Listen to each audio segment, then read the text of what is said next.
रामपुर गांव में किशन अपनी बीवी और एक बेटी पिंकी के साथ रहता था। किशन के गृहस्थी में बहुत परेशानी चल रही थी। बाजार में छोटा सा समोसे का ठेला लगाता था और किशन की ठेले के पास ही एक बड़ी सी समोसे की दुकान थी, जिसका मालिक सुरेश बहुत ही घमंडी था। आइए भैया, आइए इधर आइए, गर्मा गर्म समोसे खाइए। सुरेश की दुकान पर बहुत लंबी लाइन लगी होती है, लेकिन किशन की दुकान पर बस मक्खियां ही घूमती रहती थीं। तभी किशन के ठेले के पास एक ग्राहक आता है। अरे, आइए भैया, आइए आइए, इधर आइए। ये देखिए, गर्मा गर्म समोसे बनाए हैं मैंने। आइए इधर आइए।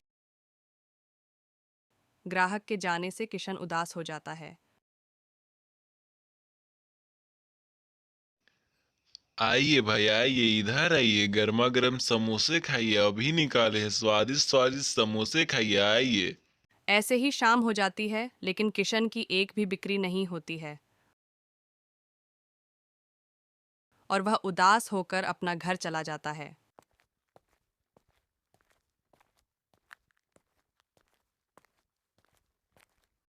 सुमिता, अरे भाग्यवान, कहाँ हो सुमिता? एक गिलास पानी तो देना, बहुत प्यास लग रही है। सुमिता उसे पानी लाकर देती है।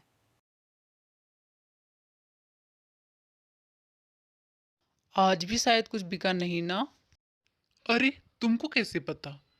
कोई बताया था क्या? नहीं नहीं, तुम्हारा तो ये रोज का काम हो गया है। तुमसे बोलती हूँ कि तुम सेठ जी के यहाँ काम कर लो, कम से कम घर का खर्च तो निकल जाएगा। अरे सुमिता, तुम्हें पता तो है ना, समोसे की दुकान बहुत चलती थी। लेकिन जब से वहाँ नई बड़ी सी दुकान खुली है, तब से लोग मेरे ठेले से समोसे नहीं खरीदते हैं। इसमें मेरी क्या गलती है? मैं दुकान बंद नहीं करना चाहता, बस दुकान चल जाए किसी तरह। मैं कुछ नहीं जानती, अब तुम समोसे का ठेला नहीं लगाओगे। क्या? तो तुम क्या चाहती हो, मैं इसे अब बंद कर दूं? हाँ जी, अब इसे बंद कर दीजिए। सुमिता, तू पागल तो नहीं ना हो गई हो? समोसे का दुकान तुम बंद करने बोल रही हो? नहीं, मैं समोसे का दुकान बंद नहीं कर सकता। ये मेरे स्वर्ग पिताजी का दुकान है और मैं नहीं चाहता कि इसे बंद करूं। तुम बस थोड़े दिन सब्र करो। ठीक है, मैं इस बार सब्र कर लेती हूँ, पर वादा करो अगर इस बार समोसे की बिक्री नहीं हुई तो तुम हमेशा के लिए दुकान बंद कर दोगे। किशन थोड़ी देर चुप हो जाता है। अब तुम चुप क्यों हो, बोलो भी। ठीक है, बिक्री नहीं हुई तो बंद कर दूंगा। ऐसा कहकर वो दुखी हो जाता है, क्योंकि वो अपना सर्वगीय पिता का दुकान बंद नहीं करना चाहता है। अगले दिन किशन किरान की दुकान पे सामान लेने जाता है। अरे भैया, कैसे हो? जल्दी से मुझे 2 किलो आटा दे दो। अरे किशन, आटा के भाव तो आसमान छू रहे हैं। आपको पता है आटा का भाव 60 रुपए किलो हो गया है। अरे अरे मोटे भाई, क्या बोल रही हो? पिछले हफ्ते ही तो मैंने आपसे आटा ली थी, तब तो 40 रुपए किलो था। और आज आप 60 रुपए किलो कैसे बोल रहे हो? देखो किशन, तुम मेरे पुराने ग्राहक हो, इसलिए मैं तुम्हें बता रहा हूँ कि मेरे पास पहले वाली पुरानी और सस्ती आटा रखी हुई है, जो थोड़ी सी मिलावटी वाली है। अगर तुम कहो तो मैं उसे सही भाव में लगा कर देता हूँ।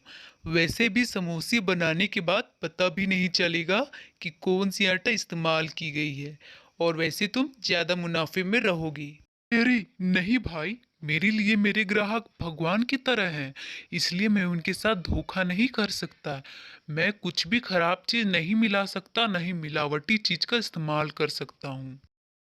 अरे वाह, ठीक है किशन, मुझे पता है तुम बहुत ईमानदार हो। तुम्हें जो चाहिए तुम ले लो। किशन सामान लेके चला जाता है। थोड़ी देर बाद किशन जब अपनी ठेले पर जाता है, तो उसके ठेले पर एक भी ग्राहक नहीं आते हैं। वह बहुत दुखी हो जाता है, क्योंकि सुरेश की दुकान पर हर रोज की तरह बहुत ग्राहक होते हैं। शायद सुमिता ठीक ही कहती है, समोसे का दुकान बंद कर देना चाहिए। ईमानदारी से गुजारा नहीं चल सकता। तभी उसके ठेले के आगे से एक साधु बाबा गुजरते हैं। हे भगवान, कभी तो मेरी बात सुन ले। क्या गरीबों के लिए भगवान नहीं होते? क्या मेरी समोसे की दुकान कभी नहीं चलेगी? ये सुनकर साधु बाबा उसके ठेले के आगे खड़े हो जाते हैं। क्या हुआ बेटा? तुम इतने परेशान क्यों हो?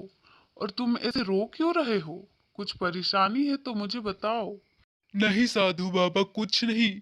बस मैं अपनी किस्मत को कोस रहा हूँ। मेरी किस्मत बहुत बुरी है। बेटा, चाहे कितनी भी कठिनाई क्यों ना आ जाए, कभी निराश नहीं होना चाहिए। देर से ही सही, एक दिन सब ठीक हो जाता है। अच्छे बुरे दिन को पार करना, यही तो जिंदगी है। बेटा, तुम्हें क्या परेशानी है? बताओ, शायद मैं तुम्हारी कुछ मदद कर पाऊं। किशन साधु बाबा को सब कुछ बताता है। अच्छा, तो ये बात है। तुम परेशान मत हो। मैं तुम्हें एक चीज देता हूँ, जिससे तुम्हारी समोसे बहुत स्वादिष्ट बनेंगे। साधु बाबा एक छोटी सी डिब्बियां निकालकर कुछ देते हैं। बेटा, ये लो। ये है जादुई मसाले। जब तुम समोसे बनाओगे तो आलू में एक चुटकी डाल देना। अरे बाबा, क्या आप सच कह रहे हो? क्या मेरी समोसे स्वादिष्ट बनेंगे? हाँ बेटा, और ये कोई मामूली मसाला नहीं है। तुम इसे एक बार डाल कर तो देखो। तुम्हारे ग्राहक तुम्हारे पास खींचा चले आएंगे। ऐसा कहते ही बाबा गायब हो जाते हैं और किशन साधु बाबा को ढूंढते रह जाता है। अरे अरे, ये साधु बाबा किधर गए? अभी तो यही थे, एकदम से कैसे गायब हो गए? ये जादुई मसाले क्या सच में मेरी किस्मत बदल देगी? चलो एक बार देखता हूँ इस मसाले का इस्तेमाल समोसे में करके। वो जैसे ही आलू में मसाला डालता है, चारों तरफ स्वादिष्ट खुशबू फैल जाते हैं और ग्राहक उसके ठेले की तरफ खींचे चले आते हैं। और धीरे धीरे सुरेश का सारा ग्राहक किशन के ठेले पास चले जाते हैं और देखते ही देखते सारे समोसे बिक जाते हैं।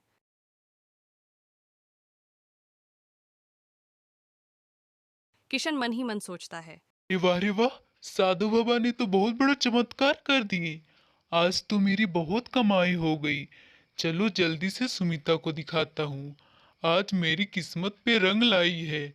मेरी पूरी समोसे बिक गई। फिर थोड़ी देर बाद किशन अपना घर चला जाता है। सुमिता देखो, आज कितनी कमाई हुई। सुमिता, किधर हो? जल्दी आओ। क्या हो गया? आप ऐसे चिल्ला क्यों रहे हो? अरे वाह जी वाह, आज तो चमत्कार हो गया। इतनी समोसे की बिक्री कैसे हो गई? आज तो कमाल कर दिया आपने। क्या आप सच बोल रहे हो? अब तुम दुकान बंद करने नहीं न बोलोगी? हाँ बाबा, ठीक है, मैं अब दुकान नहीं बंद करने बोलूंगी। फिर पूरे परिवार खुशी खुशी अपना जीवन यापन करने लगते हैं।